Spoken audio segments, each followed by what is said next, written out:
안녕하십니까. 이슈수다 시간입니다. 요즘은 뉴스를 틀면 온통 바이든의 경제정책 비판하는 소식들 뿐입니다.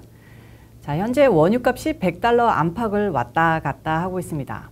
$200까지 갈 수도 있다는 전망도 있었는데 원유값이 조금 내리자 위기가 과장됐던 것 아니냐, 바이든이 좀 애쓰고 있는 것 아닌가 하고 생각하는 분들이 좀 생기는 것 같은데요. 과연 그럴까요?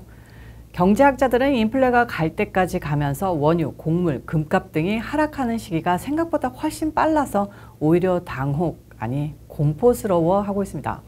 그렇게 우려하던 스태그플레이션이 예상보다 빨리 밀려오는 증거이기 때문입니다.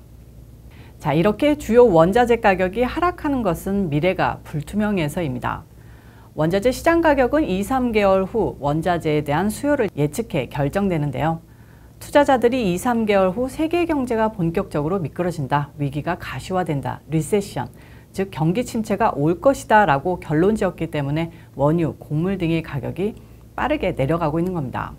이에 반해서 달러 가격은 높아져만 가고 있는데요. 그래도 믿을 것은 달러밖에 없다는 심리가 팽배해져 가기 때문입니다. 7일 현재 주요 6개 통화에 대한 달러 가치를 보여주는 달러 인덱스는 107선까지 뛰었는데요. 2000년대 들어서 최고 수준입니다. 유럽을 시작으로 경기 침체가 가시화하자 안전자산인 달러로 자금이 쏠리는 것이라고 전문가들은 분석하고 있습니다. 달러로 자금이 쏠린다. 이 소리는 연방준비제도의 금리가 올라가면서 시중에 풀린 돈들이 은행으로 돌아오고요. 금리가 올라가면서 자국 화폐보다 미국 달러를 사놓는 외국 은행과 기업들이 늘어나며 달러의 환율이 올라가는 겁니다. 이렇게 달러 강세는 인플레이션을 잡기 위한 연방준비제도의 슈퍼 긴축으로 시작했고 이제는 경기 침체 불안에 의해 달러 강세 압력이 커지고 있는 건데요. 문제는 경기 침체의 그림자가 짙어질수록 달러 외 통화들의 약세는 피하기 어렵다는 거죠. 이렇게 달러의 지위가 더욱 공고해진 건 그동안 시장을 흔들었던 인플레이션의 공포가 리세션의 공포에 밀려난 탓이고요. 국제 유가가 급락하는 것은 경기 침체에 따른 수요 둔화에 대한 우려 때문입니다.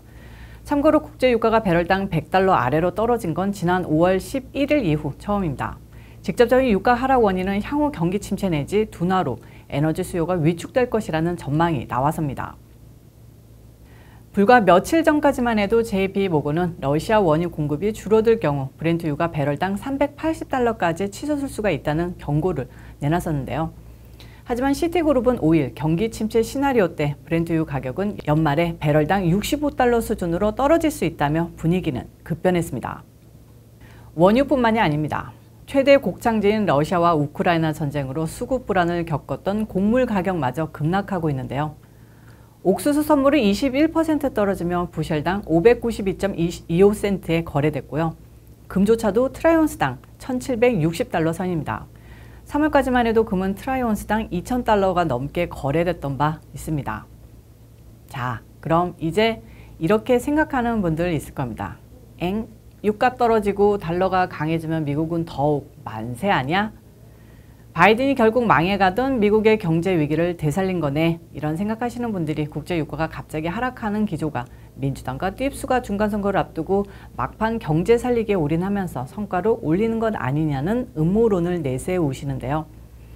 이건 반은 맞고 반은 틀린 걸 겁니다. 우선 국제 유가를 끌어내기 위해 바이든이 나름 안간힘을 쓰는 것은 맞습니다.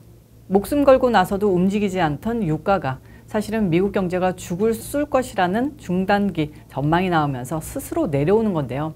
이렇게 강해진 달러가 미국에 좋을까요? 달러가 강세를 보이면 미국 내 주식이나 기타 위험 투자 이익이 크게 줄어듭니다. 일단 달러화가 강세를 보이면 해외 투자자들이 미국 자산에 투자하는 흐름이 일어나지만 미국 기업이 해외에서 벌어들이는 수익의 가치는 달러화로 환산하면 줄어들게 되죠. 또한 달러가 강세를 보이면 해외 신흥시장의 기업과 국가의 달러 표시 부채가 커지고 그만큼 상환도 어려워집니다. 이렇게 달러가 강세를 보이면 결국 다시 약세로 돌아서는데요. 그럼 오히려 미국의 경제적 체력은 악화되는 겁니다. 달러로 가격이 산정되는 석유, 구리 등 글로벌 상품 가격이 달러 강세로 계속 비싸지면 수요에 부담을 주게 되고 이 경우 수요 감소와 가격 하락으로 이어지면서 다시 인플레이션 압력을 조정하는 흐름이 나타날 수 있다는 겁니다. 결국 돌고 돌고 돌아서 경제가 더욱 나빠지는 셈이죠. 인플레보다 심각한 경기 침체. 경기 침체가 일어나면 우선 부동산 가격이 다 내려갈 테고요.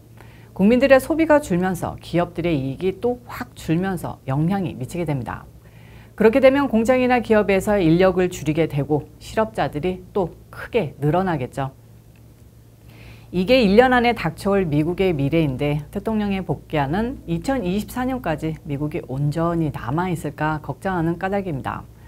좌파들은 총기 난사다, 인종 혐오다, 낙태다 하면서 좌파 어젠다로 어그로를 끌고 있는데 정말 중요한 것은 경제뿐입니다.